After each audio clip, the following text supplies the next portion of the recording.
Hi, Renier. It's so lovely to have you here.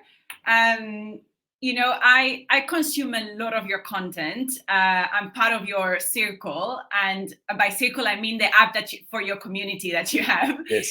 And your content, it's all about LinkedIn and personal branding, and I love everything that you put out there. And you have made mentions in the past of your team and the growth of your company, but today I really wanted to have you here to speak about your team and the HR focus that you have on your business. Amazing.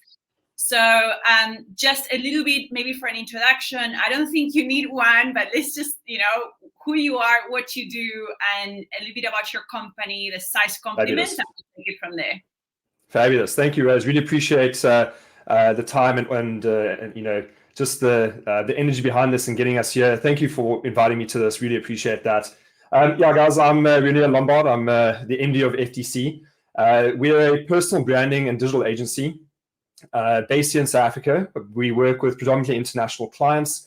We're a staff complement of, I think we had 75 people as of today. So it's quite a number of individuals everywhere, we work with individuals, corporates, executives, CEOs. We help them with their personal brand on LinkedIn and to manage that platform for them. A lot of our clients are time-poor individuals that don't have the time to do this, so we give them that time and energy behind these personal profiles as leaders, and give them the platform for them to communicate on LinkedIn. Yeah, it's a wonderful offering, and you unpack it a lot on your social media. Like the latest one that you did with Mike Scott yesterday, it was super interesting, and it's an incredibly powerful marketing tool that people can actually just start self-educating themselves as well to get it going. Most definitely. Most definitely. I think what you have there, it's an amazing offering, and you obviously are extremely knowledgeable, and then you build your team, so to grow the scale of your impact, and that's what I would like to touch base on. You've been in business, I think, recently you said 10 years of like hard Exactly. FDC is 13 years old as a company, but I merged with FDC when we were. It was about 8 years ago. So I came in and I merged, and then I started running the company when we merged. The original founder, Eugene, he's actually living in London at the moment.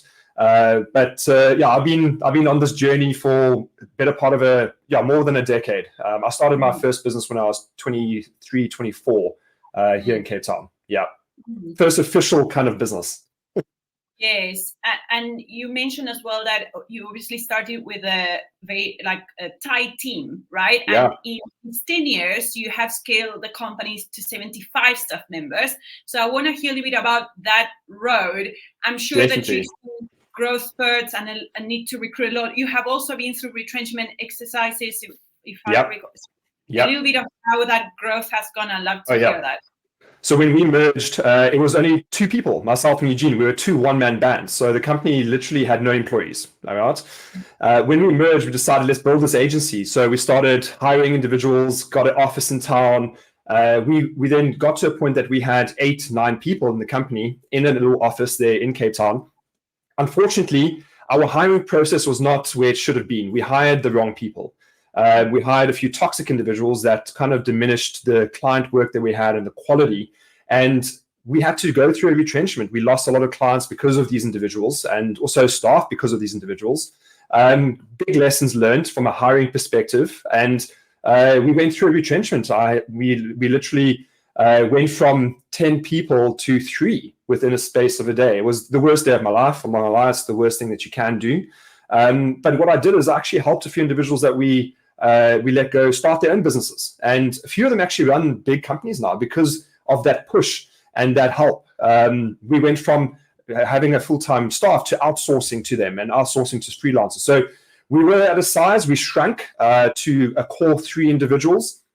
And then we just started outsourcing it, and we became mean and very nimble from a resource side. And we were able to then survive as a company. We weren't able to survive with the staff complement then with the work that we had. Having a few toxic team members can really spoil the whole thing. This is why it's so important to hire not just based on skill, but based on attitude, on personality, on willingness, on the values that you share as well. We were hiring purely based on skill and not on the emotional EQ side and the ethical side, which now we do. So, when I hire someone, my biggest kind of metric is, are you a kind individual? Are you humble? Are you kind?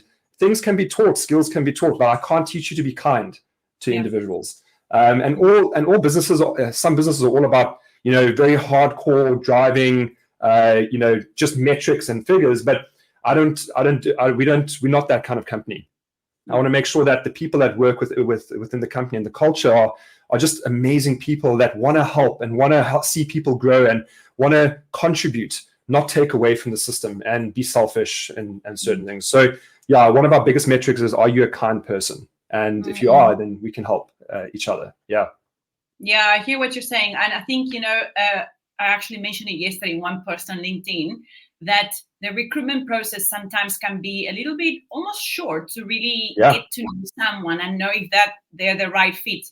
And most definitely. I feel like, it is a process of getting to know this person, making sure that those values are aligned. Like an example that I have to give that recently happened to me.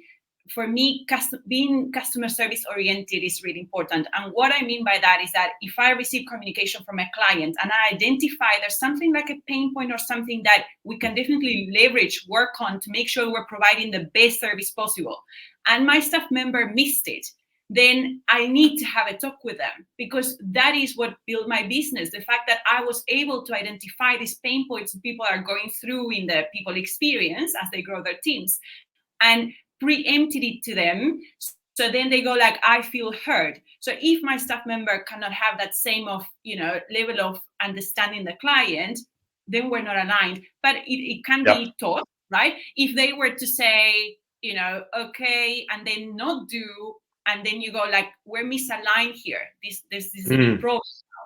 Yes. Because it's not conflict on your business strategy, right? On your retention strategy. Also your values as a human. You don't want to be represented by someone that doesn't share that same set of values, right?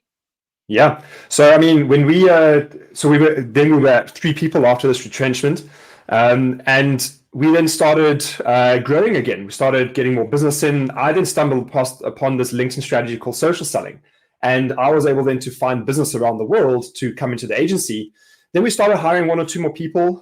Jacques, my brother, actually came into the company to help me start this LinkedIn business on this, because I saw this opportunity of offering what we were doing for ourselves to clients. And this was about a year before COVID. And we were about 5 full-time people in the company a year just before when COVID hit. As COVID hit, our business the catalyst fire behind it just exploded. We went from 5 people to 20 people in the space of like 6 months. We then went to 40 people in the first kind of year after that. And then it just exploded and just grew from that. So from the day of COVID till now, we were 5 to 75 people and all bootstrapped. It was from the revenue that we were making. We have never had funding as a company. So yeah, it's been eye-watering growth. It's been intense. I wouldn't advise growing so fast, so quickly. It took us a good 8 years to get to a point that we could grow, like this. And a lot of people sit there 5 years into the business. They're like, why am I not a big business? Well, it's because it takes a decade to really understand and find your feet, to be very honest. And that's what happened to us. We found this really nice niche product and service, and we're really good at it. And we just now focus on that. We've now focused completely as a personal branding and social selling agency on LinkedIn. We still have a digital arm within the company, but that arm just services our LinkedIn clients if they need help with their digital and websites. But we don't sell that as a service to external people. That's for our clients that are internal. Our main product is the LinkedIn profile management for executives. Yeah.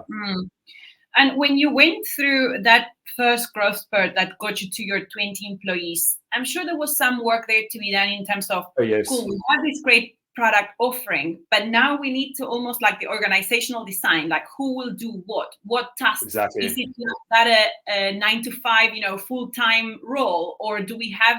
So how did you looked at your offering that was taking off and organize the roles that were behind it to be able to deliver to the level you wanted it to deliver?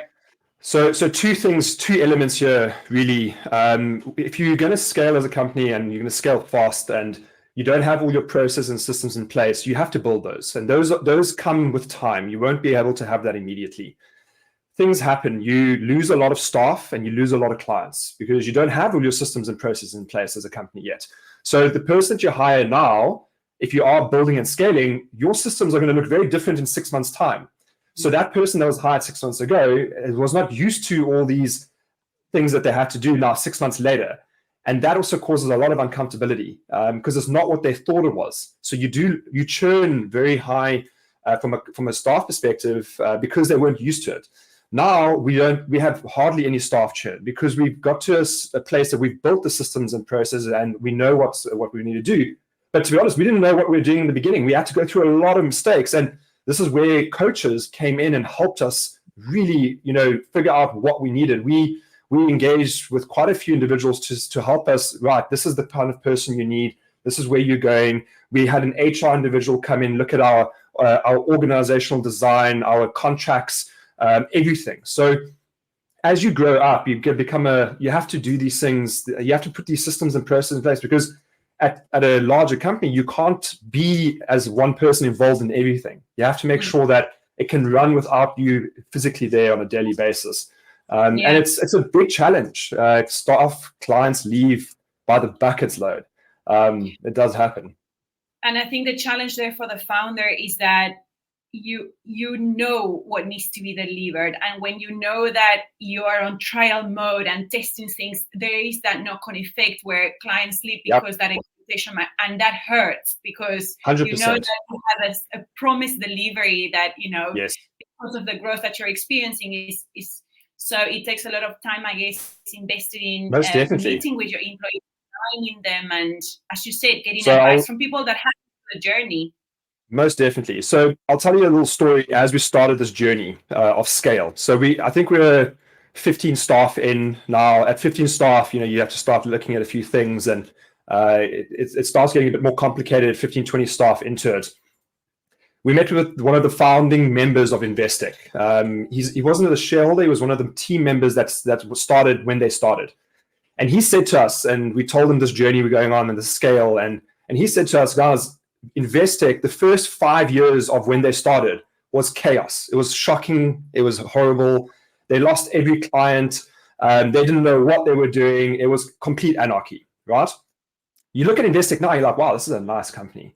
And he's like, the only reason why we got there is because they had a big strategy to focus on new business, and new business was the lifeblood that they threw back to their ops teams and their teams to make it work. The ops teams didn't know what they were doing. They were making mistakes, and they lost every client. Clients left by the buckets loads. But because they had such a new business arm with this new lifeblood into the company, the team was allowed to make mistakes. They were allowed to fail. They were allowed to fail forward. And with every client that left, they learned and adjusted and pivoted, and to a point that they had a solid product, a solid service offering. Now Investec is a beautiful company, but it's on the back of thousands and thousands of lost clients. This is what a lot of companies don't understand when they're scaling, especially owner-run founders. They're very scared to let go, and they're scared to lose clients. They're very precious about the clients that they have. One thing you need to realize is that, especially in the service-based industry, business is infinite. There's an infinite amount of clients and business out there. What's not infinite is good quality staff and good quality talent. So those are the individuals you need to invest in, and those are the individuals that those are your assets. Your people are your assets.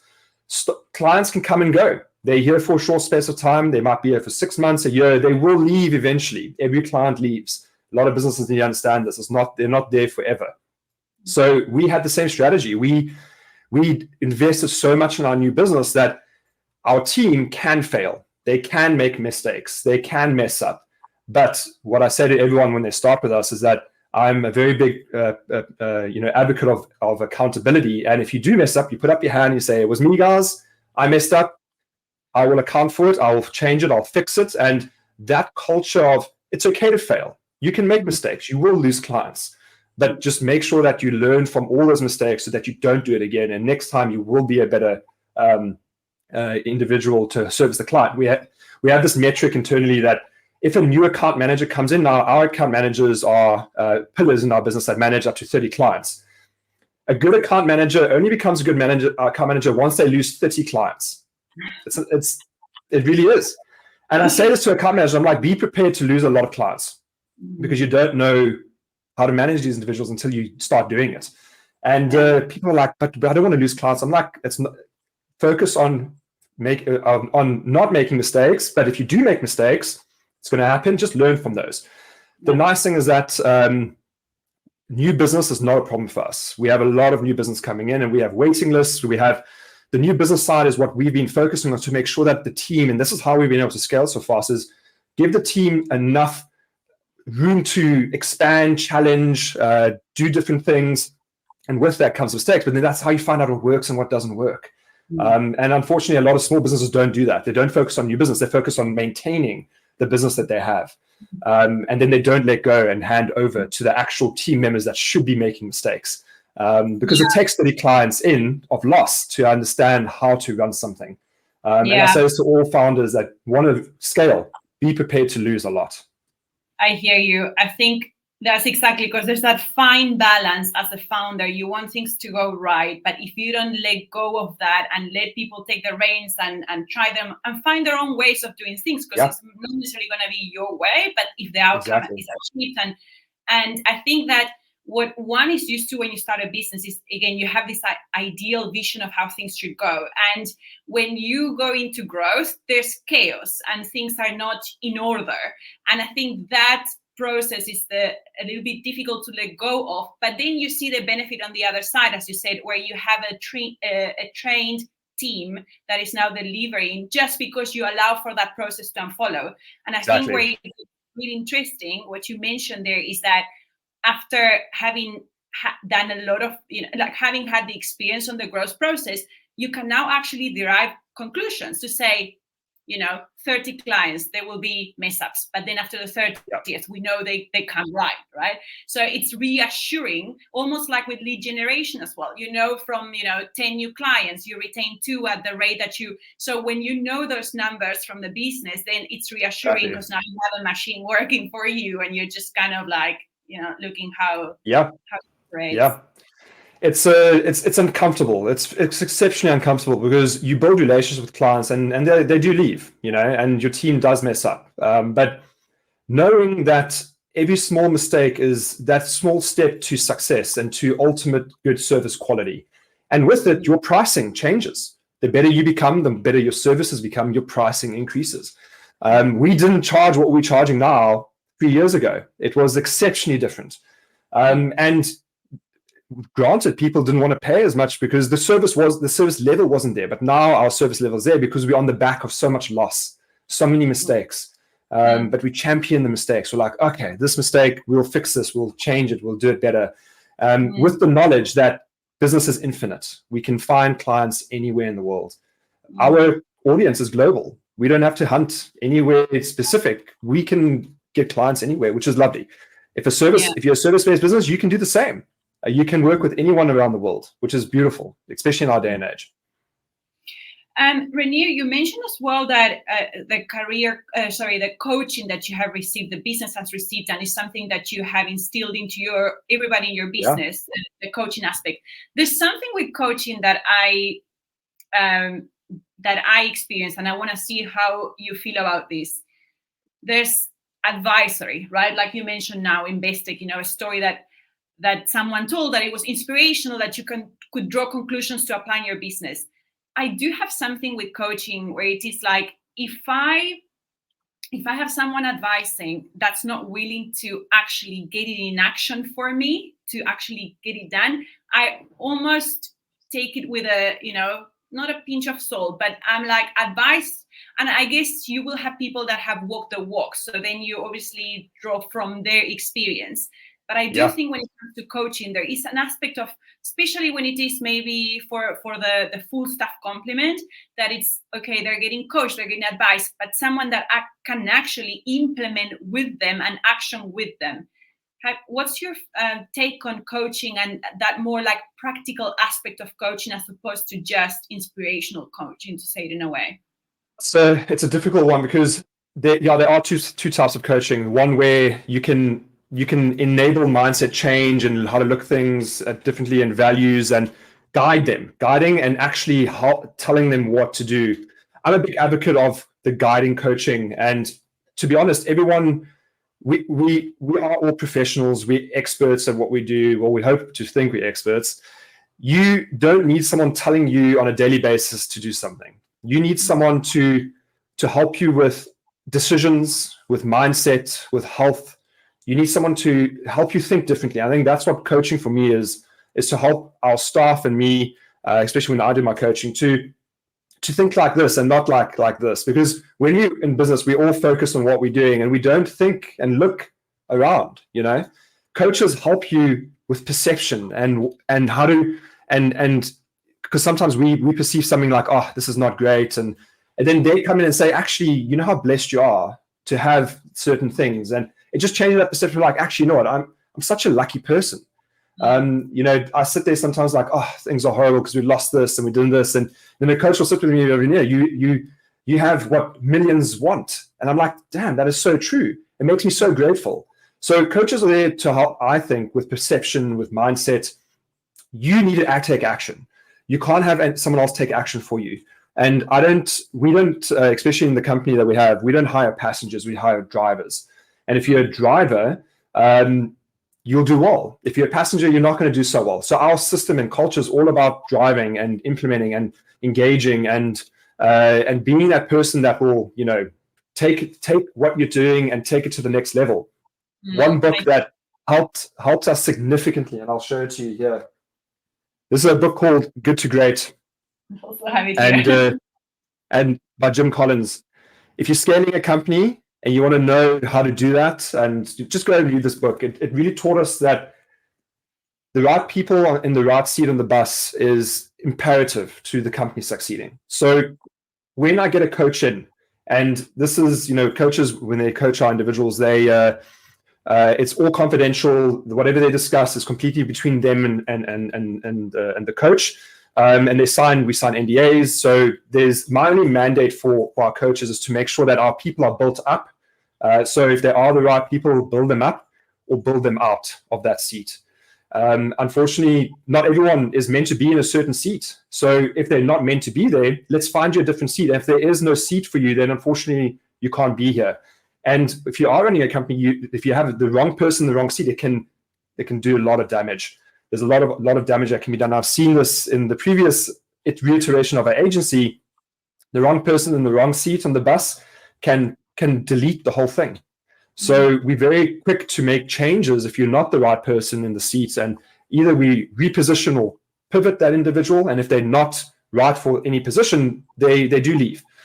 You have to be very strict with making sure that the people in your company are curated, and remember, you're going to expose these individuals to each other to make sure that they are compatible. So coaching for me is to make sure that individuals are compatible with each other, the culture and mindset as there. Our managers, as I said, are hire kind people. Our biggest management kind of attribute or value to have is, are you a firm, kind individual? Being firm is very key in management, but you have to be kind at the same time. And those are the individuals that we promote within the company. So all our management teams, and I think this is why we have such a low staff turnover, is because all our management are these individuals that want to, they're servient leaders. They're there to help individuals grow and be all that they can be, but with some firm hand behind it, because it can get to a point that people take advantage. So you do need a firm hand, but a kind hand at the same time. Mm-hmm. I hear you. And I guess what you also might have in place is that very well outlined in terms of what success looks like for every role. So then it's easier to identify when things are not going well, and then have probably managers doing that job of, having those conversations with the staff members. So it's a different conversation from the coaching. It's more coming from the management side to be like, look, this is things that we need to get over the line. And when you're not there, then that discussion happens. Yes, definitely. I'm not sure, the audience here probably knows the series Billions. In Billions, there's in Axelrod's company, they have a performance coach, right? And that performance coach is one of the key directors and, influencing decisions. When I first watched that series, I was like, man, I need a performance coach in our company, because we sell time, we sell human energy. We don't sell products, we don't make anything. We intangible service.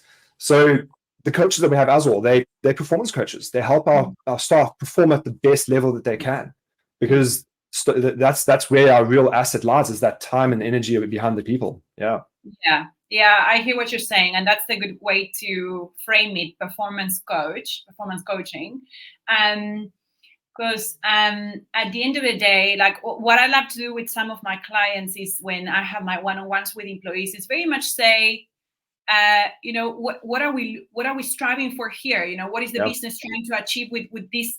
So, for example, things like if you're marketing and doing websites, how many people come to your website? Do they know that number? Because they will design a website differently for their front-end developer if they know that they have 5,000 people coming to the website, or maybe in their mind there were only 20. So you focus your work differently. So always giving that bigger picture, what the business is trying to do, and then you can really drive that performance conversation. Also get them excited, I guess, when so they can hop on that kind of alignment of what everybody's trying to achieve. And I'd love to hear from you in terms of the time, because all of this that we're talking about takes a lot of time. And you're a founder, you're focused on sales and growth. So how much time you have for people is obviously limited. But I'm sure that there was a stage where you started nurturing this leadership team, executive team, and give them the reins to be able to, they have more of the one-on-ones with people. So how was that process of coming up with this structure of getting people that report to you and then them taking care of the employees? Most definitely. So as a leader, I'd like to think I'm quite accessible. As a leader, my staff can engage with me at any time. They have my number, they've got my email, they've got my calendars open. You can see when I'm busy and when I'm not busy, and you're welcome to book meetings with me at any time. So I say this to everyone within the company: if you need advice or mentorship, if you want to just speak to me, book a meeting in, and let's have a conversation. So I'm not one to I'll never say no to meeting with a staff member, ever. I'll always make time to, even if it's 15 minutes or 10 minutes or a phone call. If someone wants to meet with me, I will meet with them. I'll go above and beyond to meet with my staff. Then it doesn't matter how big we become, I will meet with everyone. Even from the intern to the COO, everyone to me we all on the same journey to achieve the same thing. No one's better than anyone at the company. So yes, I do have a core management team that I engage with a lot more, because just of time and energy and decisions. So if I'm making decisions, I'll cascade that down into my core management team that will then execute those decisions across the company. And you have to have these communication channels available as you grow, because it's hard to implement when you have 70 odd individuals and you want to change one thing. You have to have these systems and processes in place to make sure that whatever is said gets documented, gets actioned, and is implemented, and implemented quickly, so that you don't have to worry about if I said something and it's not going to be done, because it could have been a very important decision down the line. So we have all these processes in place that if I make a decision, it'll get to management and they'll action it across the board. We also have quite a flat management team. It's not this super hierarchy you have to speak to. So anyone can speak to anyone at any given time. You do have your direct line managers and direct account managers that are, those are the individuals that you report to. So I even have some long-standing friends that work within the company, but I never speak to them on a daily basis. They work in a certain department that has a manager, and they work together. I don't manage them. So a lot of people ask, how do you get to work with so many friends and family? Because there's a lot of friends and family in our company. Like I don't see them. Yeah, because I actually work with them. I mean, both my brothers work in the company. We have cousins in the company. We have friends. I mean, both of my good friends that I lived with in college work within the company. Very privileged to provide an environment for everyone to make money and enjoy themselves and build a life. But it comes within reason. I don't manage. I make sure that if we do have a friend in the company, that I don't directly manage them at all. They have their own processes and systems that they follow, and there's no favoritism by any means. So yeah, you have to build those, and it takes time. It takes a lot of reiterations. What doesn't work, what works. The nice thing is that we're on a journey. We want to find out what's the best way to do certain things, and by being consistent and persistent with that, we will get there. Even now, I can't say to you that we have the perfect system and process. It's not perfect. It's still being made. It's still being developed and organized. And it might take a few years to get there. It might take another 5-10 years. I don't know. I don't think it'll ever be perfect. And I don't think we should ever stop and say, okay, now it's perfect and it's done. There should be reiterations and changes and challenges. And because things change on a yearly basis. Things change all the time. So you have to be on this continuous journey to uncover and work towards perfection, but you'll never reach it. You have to know that you'll never actually reach it. Yeah, I hear you. I mean, the space in what you work, it is a landscape that's ever growing, like how people consume content. What spaces are there on the platform that generate, like curiosity and for people to engage, and what target market? So it's an always, like processing and iterating and, seeing what works. I love what you had to say about family, because actually, there's this idea of like this saying, like, you don't mix family and business or something like that. And it's so much the opposite, because there's nobody that's more loyal to you because they know you from, that will stay with you, will understand you, will know your motivations, and will back you up and be there in the tough times. And that is, something wonderful to reflect on and to hope onto, because some people maybe, like, definitely, as you said, you have your boundaries in terms of like, okay, we don't work directly, we're in the business, and that works for you. Yeah, most definitely. And if you are going to hire family and friends from the get-go, say to them, you're going to be treated as a normal employee. I might fire you. It might happen. We can obviously try and not have that happen, but just know that it's not personal. It doesn't affect our relationship. It's all professional, and it's for the better of the company, and it's not an individual race. It's a unit. Yes. And if you're not the right person that needs to be there, unfortunately, you're not going to stay around. And if you just have that upfront conversation, very mature conversation, we're all adults at the end of the day, and it shouldn't be a problem. I've never had an issue. I have fired family and friends before, but we still have good relationships afterwards because you handled it in a professional, good manner. You didn't be unethical. You didn't fire them and leave by tomorrow without giving them notice. You have to just make sure that you have a good process of letting people go and hiring people at the same time, in a kind manner to help them get to the next stage. Yeah.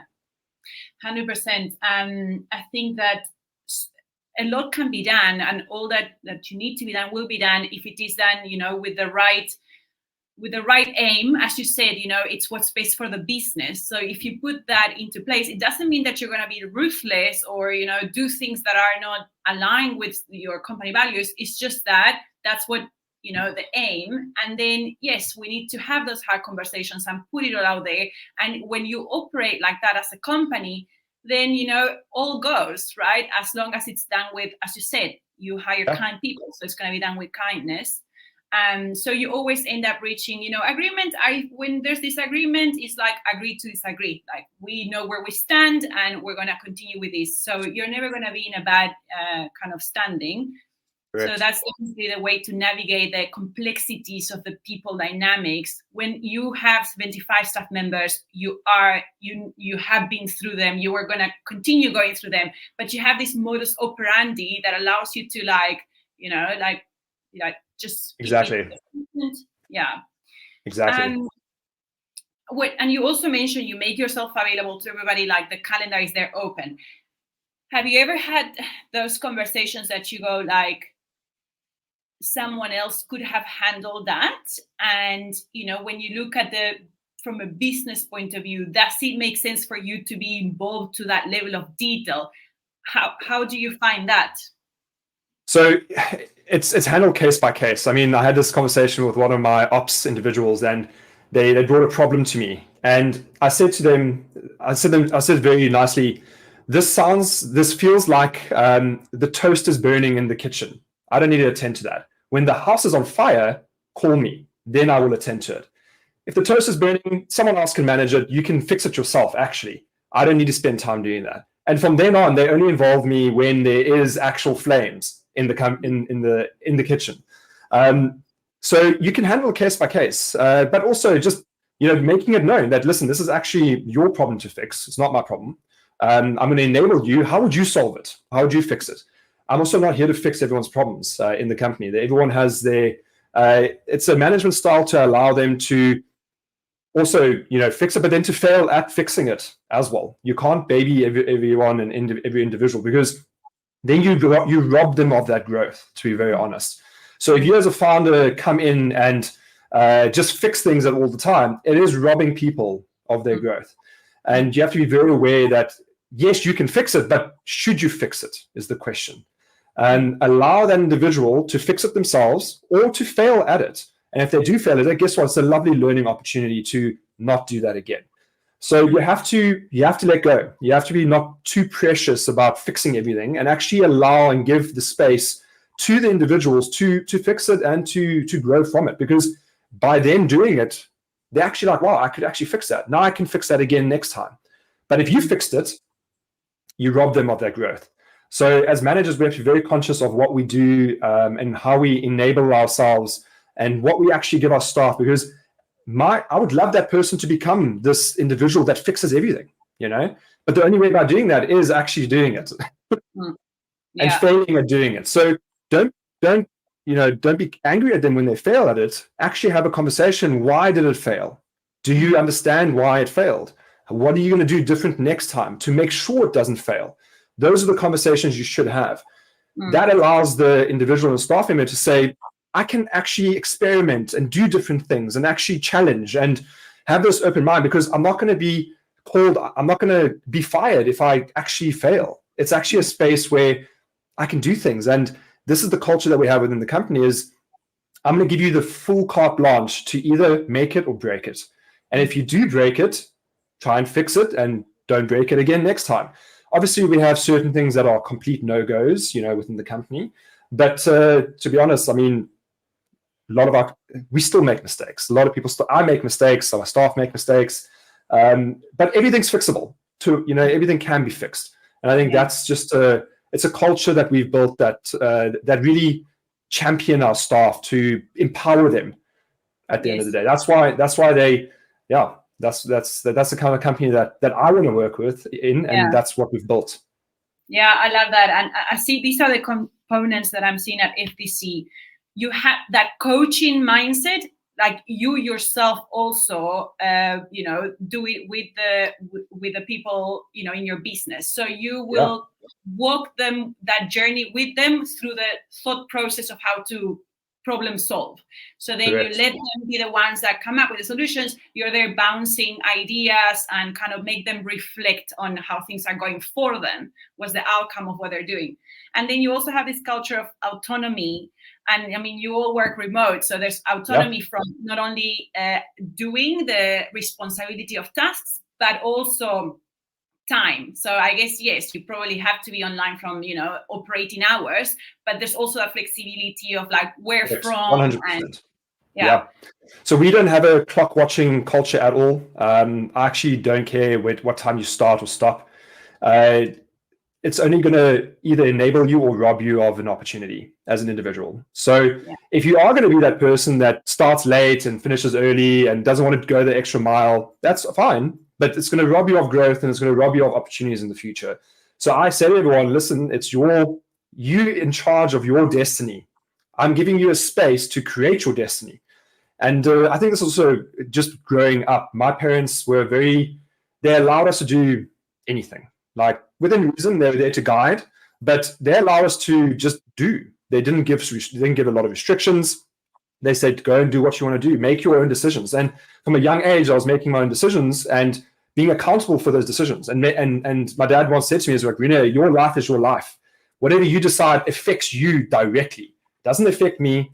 I can just guide you along the way. But if you decide something is going to affect you and it's not, that's the main person it's going to affect. So having this knowledge of whatever I do affects me on a daily basis, and I expect this of everyone in the company, you're going to have, yes, this environment to grow and expand and become who you want to become, but you need to do the work. You have to show up. If you want to start late every morning, guess what? It's just robbing you of a promotion or a growth, because we identify and can see people that go the extra mile and put the extra energy up, and those are the people that come up into the company.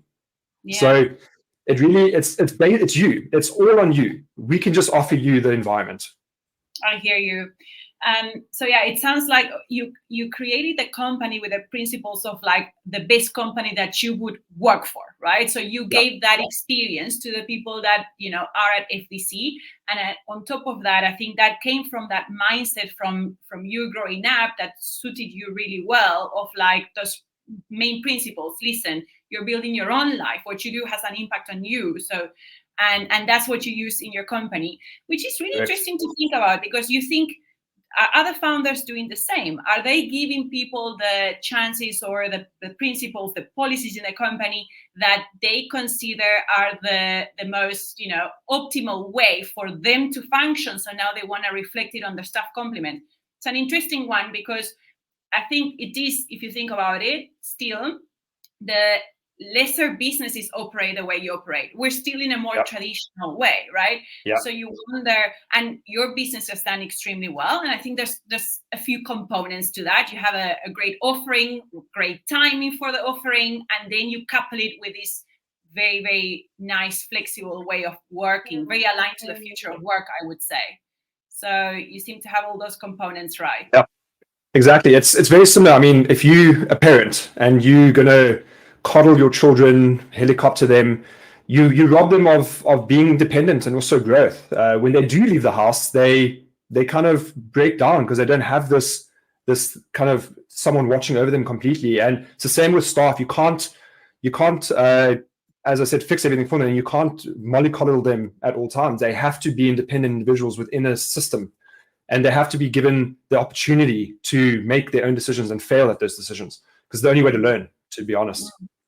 I hear you. Yeah. You spoke about kids, and then you go like, oh, one that is raising kids, you go like, yeah, you really have to. It's hard. It is hard. Work with yourself, you know, when you are talking to them, and how you show them what, how it could look like for them, in their life. So yeah, it is. It's building resilience. I think. I work with a lot of individuals. What we do is quite stressful. I'm not going to lie. It is a stressful, because we're managing personal brands and we're managing very high key executives, and they expect certain things. So it's very stressful, and, managing that resilience and stress is a key metric and key attribute that one needs to have. So, how do I manage that? The only way to do that is actually go through the process. So yeah, it's all about that resilience. Building that resilience, I think, is key. In life and in business. Yeah, I hear you. What gives you the biggest kick in terms of like, I just love what we do for people? Is it raising people's profiles, getting voices out there, seeing the conversions, or what is that you kind of really get a thrill in what you do? So I love the fact that one conversation can move mountains. Literally, one relationship can change everything. It's happened to us where I can identify key people, key moments in our business life, in my life, that have changed everything. And I think that's what I work towards. That's what I champion. That's what I teach the staff and my clients, is that you don't need everything. You need that one person to change everything. And you find them on LinkedIn. LinkedIn is not just this place to just post content and connect. These are genuine people. These aren't robots. These are individuals that you're engaging with. It's a live networking event. And if you meet the right person, through what you do, you can start anything. You can do anything. You can collaborate. I have this one relationship in Singapore with one of our partners, Chris. That one relationship changed everything overnight. It was amazing. We doubled our revenue in like 2 months. We've had hundreds of clients with Chris. It's been the most amazing partnership, and it was purely on LinkedIn, engaging, connecting, and finding this person, and it changed the game completely. I've had so many situations like that where, that one quality relationship will just change it. And I think that's what I say, and that's what I sell is it's that quality. It's not just the quantity. It's this authentic journey you're going on, and it's not alone. It's not a solo journey. You have to have people with you and engaging. And this is what business is. It's about building a network of people around you that you can add to, and they can add to you. And you can build up together. It's not a solo journey. It is literally you are growing with each other. And I think that's what I like to preach, and that's what gets me excited, is meeting these beautiful individuals. Yesterday I had a chat with a CEO in London, and he's like, I've been watching your journey for the last year. I want to become a client. I'm like, that's amazing. Like, what? That is the best feeling. And he's like, I want the same. I want to create this culture of building in public. I want to show people. I want to add value. I want to help them. I want to create, systems that they can use. I was like, that's a beautiful thing that you can go down, because it's going to be so impactful for the people that you touch on a daily basis. And, you're going to leave them in a bit of space so that they can become better people, which is, I think that's the whole essence behind it. It's not just the money or the leads. In the company I was doing and this is one of the reasons why I do when it's payday, I pay everyone directly. So I should actually automate it, but I don't. It's because I'm responsible for all these humans. It's this beautiful feeling. And I get to cherish that every time we pay people. So I don't know, it's just different. Yeah. It's so good to know the things that you get, like that feeling of accomplishment, because that's what fuels you and drives you. So as you said, finding those moments that can change someone's life like exponentially. And I take that's how you also, what you want your people in your company to do, the way they work. It's always trying to find those moments for the clients. And then, as you say, to be able to pay people, you are employing a lot of people, and that's how we take, the country forward. So it's you do it manually because you get something out of it. You're proud of the fact that you can provide for all the people. At the end of the day, South Africa has a large unemployment problem. It does. And if I can add to us decreasing that problem, amazing. The communities that we're in, most of our business is international clients. So I'm bringing Forex into the country, and we're selling time. We're not selling resources. We're not selling coal or diamonds. Like, we're selling our human time, and we're getting paid for it in Forex, which is then comes into our economy as a positive inflow, which then goes into the communities, and our people can live good lives with Forex that comes in. And I'm not taking from the South African economy, we're adding to it. So that's a big thing for me as well, is to make sure that we hire South Africans to work with international clients and bring Forex back into because if I can get more people to do that, this country will just explode. I visited Singapore last year in September, and I watched a documentary on Lee Kuan Yew, the founder, the founding president of Singapore, and he had a thing where the reason why Singapore is where it is because he identified that they have no natural resources. They couldn't sell anything. Their mines, their people were their biggest assets and biggest resource. So that is all they invested in, is the people within the country. And now their GDP is bigger than all of the countries combined, yet they are such a small little country. And it's because they were able to use their people to get all this business and Forex to come into the country. That's why they're so successful. And I think if we can try and do that in South Africa and in Africa, why not? Why not do it? Yeah. That's a lovely mission to have, and I think it's compelling because it's like a win-win case scenario for all parties, right? So and I think that when you have that mission, the fact that we have money coming into a country, we have people that we can scale this process living a really nice lifestyle because we're here in, beautiful Cape Town, and everybody's kind of winning. So that, I guess, is what really, once you make it, grow. So it is a really, and also the footprint, because I think, definitely, the clients that you serve, that's what you're selling, replicate what we do, right? With a platform that we channel it through. Yeah. You also, you mentioned it before when we were discussing, and I think it's relevant to this conversation. You also use WhatsApp, LinkedIn as the platform where you put messages out there, which are being seen by your audience, but part of your audience are your own employees. So this is almost like a channel of communication for your company. How does that work for you? So, everyone thinks of LinkedIn as maybe this place to go and get this new business. Yes, it is that, right?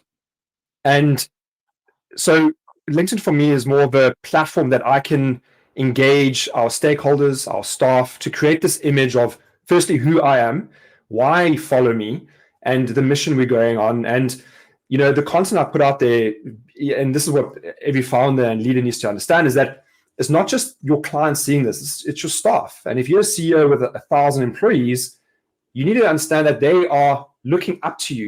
You're that individual that they're following into battle, okay? They need to like you to do that. And you catch more bees with honey by being a nice person and likable person and relatable person. People will follow you and go into battle with you, because that's what you're trying to ask them to do, is really dedicate their time to you and your mission. And your most valuable thing in the world is time. So how are you going to sell that to your staff? And the most amazing place to do it is on LinkedIn, because it's in an organic, authentic way. And you can showcase who you are as an individual from a personal perspective, what you're doing, why you're doing it, and why people should follow you. And it creates this ultimate kind of loyalty, it creates this energy of, man, we're doing amazing things. I want to work here. It also attracts, I must tell you, Rose, what I do attracts so amazing talent to us organically. I have people coming out to us to say, Renier, I love what you're doing. How can I work with you? How can we be part of the system? This is how we find a lot of our people. They come to us by being vocal on LinkedIn and by showing them how amazing it is and what it can look like and what we're doing. And a lot of businesses don't see that as the one of the main opportunities on the platform is actually to attract energy to you. And the only way to do that is to be energetic on the platform. Put that energy into your post, because you never know who's looking. You never know who's going to be attracted to that energy. It's all about that energy that you're putting out there. So true.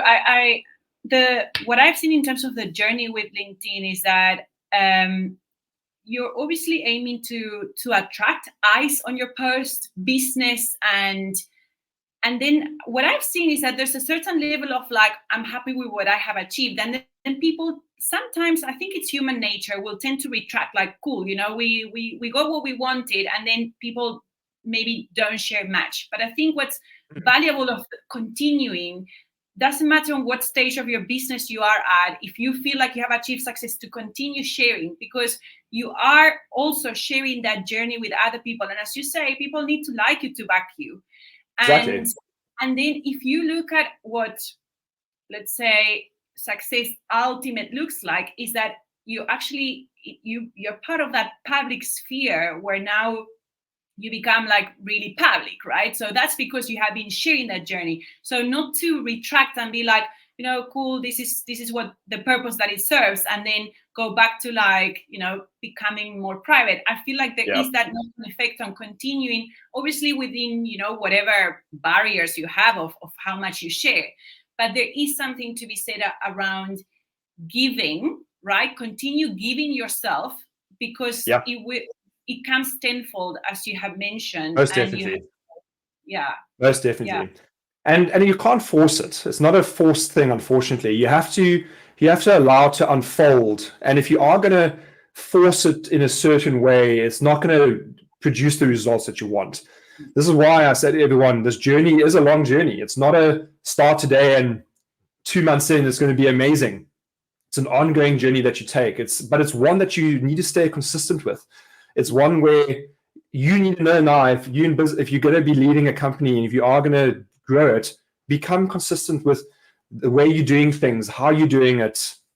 And people, it doesn't matter if you're a client, a staff member, a stakeholder, you follow and do business with people that you like, know, and trust at the end of the day. You know, do you like this person? Do you know them? Do you trust that they're going to do this?